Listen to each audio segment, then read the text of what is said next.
परिभाषाएं दी गई हैं, जिसमें कम से कम मैं चाहूँगा कि 1 या 2 परिभाषा आपको याद हो। इसके 2 कारण हैं। पहला तो ये कि परीक्षा में कभी-कभी सीधे पूछा जाता है, खासकर ऑब्जेक्टिव टाइप क्वेश्चन में, जिसमें ये दिया होता है कि एक क्वेश्चन दिया होगा, परिभाषा दी होगी, और ये पूछा जाता है कि बताइए कि ये परिभाषा निम्न में से किस अर्थशास्त्री की है। तो वहाँ पर ये काम आएगा। दूसरा, अगर निबंधात्मक प्रकार का प्रश्न पूछा जाए तो सबसे पहले हमें विवेकीकरण को समझाना होगा। तो सामान्य आशय और विशिष्ट अर्थ के साथ अगर हम परिभाषा लिखें तो वहाँ पर आपको नंबर मिलने की संभावना ज़्यादा होगी।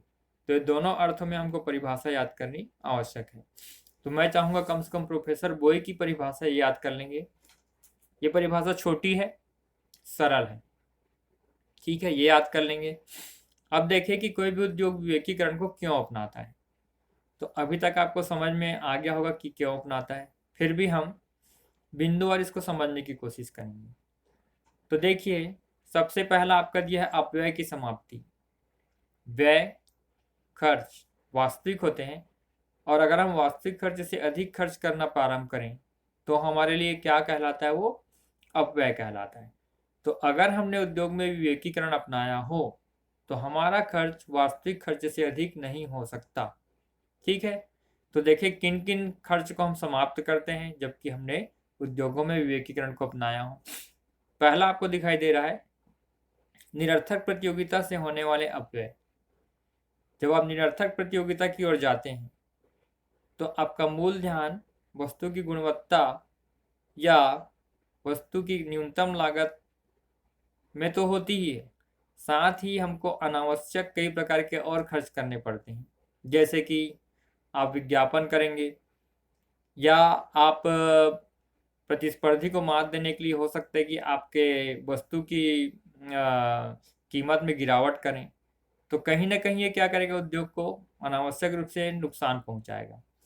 तो निरर्थक प्रतियोगिता तब होगी जब आपने विवेकीकरण नहीं अपनाया हो। अगर आपने विवेकीकरण अपनाया होगा तो आपको प्रतियोगिता करने की आवश्यकता नहीं होगी, ठीक बच्चों। दूसरा है पुरानी उत्पादन विधि से होने वाला अपव्यय। हमने इसके पहले अभी हमने चर्चा किया था कि विवेकीकरण में हम क्या करते हैं, पुरानी मशीन के स्थान पर नई मशीन, या पुराने उत्पादन विधि के स्थान पर हम नई विधि को अपनाते हैं। कल्पना करो कि आप पुरानी विधि को ही लेकर चल रहे हो। आपको पता है कि पुरानी विधि खर्चीली होती है, उसमें उत्पादन भी धीरे होता है, कम होता है, और आपको मानवीय श्रम की आवश्यकता होती है। जबकि वर्तमान में उसके स्थान पर नई मशीनें आ गई है और गुणवत्ता भी अच्छी है और वस्तुएं भी आपको कैसी मिलती है, सस्ती मिलती है। तो अगर आप लगातार पुरानी उत्पादन विधि को अपनाते रहेंगे, अर्थात आप विवेकीकरण को नहीं अपनाएंगे, तो स्वाभाविक है इससे क्या होगा, आपका खर्च ज़्यादा होगा। तो ये भी समाप्त हो जाएगा। तीसरा है समन्वय के अभाव में होने वाला अपव्यय। समन्वय किनके बीच, तो आपने पढ़ा है उत्पत्ति के 5 साधन, जिसमें पूंजी है, कैपिटल, श्रम, संगठन, साहस और भूमि। आपको पता है कि कोई भी उत्पादन कार्य करें, इन पांचों के बीच के सामंजस्य के अभाव में आपका कोई भी कार्य नहीं होगा, ये आपको पता है। और अगर इनके बीच समन्वय ना हो तो स्वाभाविक है कि वहाँ पर उनके बीच जो खर्च आने वाला है वो अधिक आएगा, ठीक है। तो अगर आप सोच समझ कर कार्य करेंगे तो उत्पत्ति के पूरे 5 साधन को भी आप किस प्रकार से लेंगे, समन्वित रूप से लेंगे, जिससे खर्च आसानी से कम आएगा। अगला है संगठन से संबंधित दोष। अब संगठन का हम सामान्य अर्थ में लें तो उसको हम जोड़ सकते हैं मालिक अर्थात नियोक्ता और श्रमिकों के बीच का संगठन, या श्रमिकों और श्रमिकों के बीच का संगठन। तो बहुत महत्वपूर्ण हो जाता है जबकि हमको उद्योग को अच्छे से चलाना हो। तो वहाँ पर मैंने भी बताया बहुत सी चीज़, प्रमोशन बताया, बोनस बताया, नियुक्ति बताया, या उनको आप चिकित्सा सुविधा देते हैं या बच्चों को अच्छी पढ़ाई देते हैं। तो ऐसे सोच समझ कर दी जाने वाली सुविधाओं से क्या होता है, कि संगठन से संबंधित दोष उत्पन्न नहीं होता, और अगर दोष उत्पन्न नहीं होगा तो आपको कोई और अतिरिक्त खर्च उन्हें नहीं करना होगा। तो विवेकीकरण के प्रथम उद्देश्य में यह हुआ अपव्यय की समाप्ति। इसके बाद हम चर्चा करें कि इनके अन्य उद्देश्य क्या हैं। तो अन्य उद्देश्य में नंबर 2 ये आपको दिखाई दे रहा है, उपलब्ध साधनों का उचित प्रयोग। ये बिंदु जब भी आएगा बच्चों तो आपको याद रखना है कि हमारे आसपास जितने संसाधन हैं, चाहे वो मानवीय हो, चाहे पूंजी हो, चाहे मशीन हो, चाहे खनिज हो, चाहे जल हो, जो भी संसाधन आप उठा लीजिए, हमारी जनसंख्या के अनुपात में उनकी मात्रा क्या है, कम है। ठीक है, तो अगर मात्रा कम है तो इसका अर्थ ये निकला कि उनकी कीमत फिर अब महत्वपूर्ण हो गई।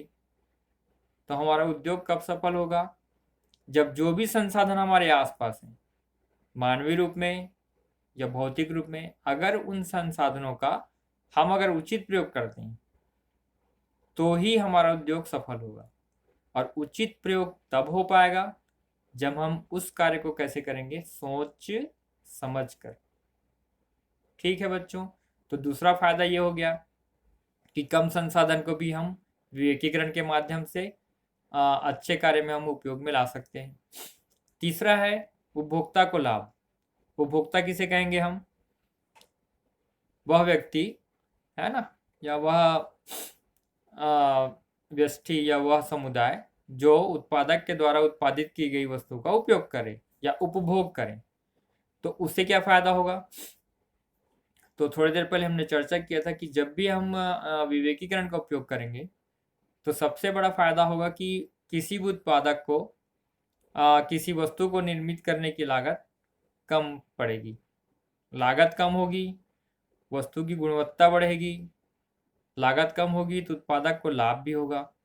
इसका सीधा सीधा लाभ किसको होगा, उपभोक्ता को, कि उसे उसी आय में जो पहले वो कमाता था, ठीक है, उसको वस्तु कैसी मिलेगी, सस्ती मिलेगी, अच्छी क्वालिटी की मिलेगी। ठीक है, और जब वस्तु सस्ती होगी तो स्वाभाविक है कि वो अपनी आय का अधिकांश भाग जो पहले सभी आवश्यक वस्तुओं में खर्च नहीं कर पाता था, वो अब करना प्रारंभ करेगा, क्योंकि वस्तुएं सस्ती हो गई, आय वही है, और जब आय वही है और वस्तु सस्ती हो गई तो उसकी बचत भी क्या होगी, बढ़ जाएगी। ठीक है, तो वो अपने और खर्चों को भी क्या करेगा, इसी बचत से वो नियंत्रित करने की कोशिश करेगा। इससे और क्या फायदा होगा कि उस उपभोक्ता का जीवन स्तर या जीवन जीने की शैली उसमें सुधार हो जाएगा, अच्छी वस्तुओं का वो उपयोग करेगा, उसका स्वास्थ्य भी अच्छा होगा, उसकी मानसिक स्थिति भी अच्छी होगी, उसकी आर्थिक स्थिति भी अच्छी होगी, और समाज में उसका एक अलग रुतबा होगा। तो ये भी फायदा किससे होगा, विवेकीकरण से होगा। ठीक बच्चों, इसके बाद नंबर 4 आपको दिखाई दे रहा है, यह है सामाजिक उद्देश्य। सामाजिक उद्देश्य, सामाजिक उद्देश्य समाज किससे मिलकर बना है, उत्पादक, उपभोक्ता, श्रमिक, कर्मचारी, सरकार और अन्य और बहुत सारे इसमें शामिल होते हैं, उनसे मिलकर बनता है। तो मैंने अभी तक जितनी चर्चा की, अगर हम विवेकीकरण को अपनाते हैं, उत्पादक भी संतुष्ट, कर्मचारी भी संतुष्ट, उसके श्रमिक भी संतुष्ट, उस वस्तु के उपभोग करने वाले उपभोक्ता भी संतुष्ट, और इसी से मिलकर क्या बनता है, समाज बनता है। तो समझ में आया बच्चों, अगर आप उद्योग में विवेकीकरण का उपयोग करते हैं तो पूरा समाज और उनके समाज के बीच के व्यक्ति हैं, इनके बीच का संबंध कैसा होगा, अच्छा होगा। तो ये भी किसका फायदा हुआ, विवेकीकरण का फायदा हुआ। अगला है औद्योगिक स्थिरता या औद्योगिक संगठन की कमियों को दूर करना। औद्योगिक स्थिरता, स्थिरता का मतलब होता है स्थिर होना, या उद्योग के संबंध में इसका अर्थ हुआ कि उद्योग का अर्थव्यवस्था में या प्रतियोगिता होने के बावजूद भी बाजार में बना रहना। तो कोई भी उद्योग बाजार में बना कब रहेगा, जब वो अच्छी स्तर की वस्तुएं उत्पन्न कर पाएगा, सस्ती स्तर की वस्तुएं उत्पन्न कर पाएगा, तो वह बाजार में बना रहेगा। और ये कब कर पाएगा वो, जब उसने किसका उपयोग किया हो, विवेकीकरण का।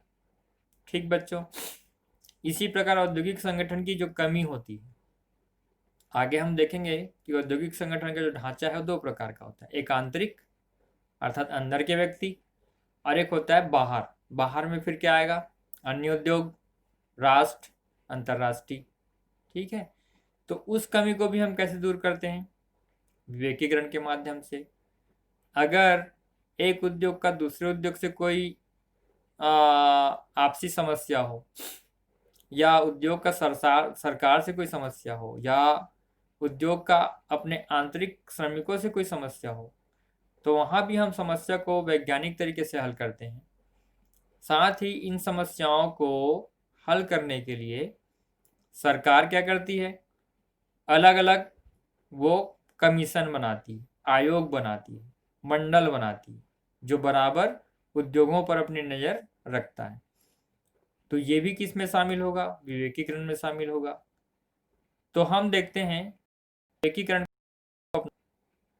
उद्योगों को बहुत सारे फायदे होने वाले हैं। और अंत में बच्चों ये ध्यान रखेंगे, क्योंकि ये छोटा चैप्टर था, ये समाप्त हुआ। आपकी पुस्तक में अंत में अति लघुत्तरी प्रश्न दिया है और लघुत्तरी प्रश्न दिया है। अति लघुत्तरी जो 2 या 3 लाइन के होते हैं, और लघुत्तरी जो है वो कम से कम आपके 4 से 5 लाइन के होते हैं। तो जो मैंने अभी तक पढ़ाया उसके हिसाब से आप इन प्रश्नों को हल करने की कोशिश करेंगे। इसके अलावा अगर आपको और भी किसी प्रकार की समस्या हो विषय से संबंधित, जो पढ़ाया है वो, या और भी, तो मुझसे ज़रूर पूछेंगे। ठीक बच्चों, धन्यवाद। मिलते हैं फिर अगले चैप्टर में।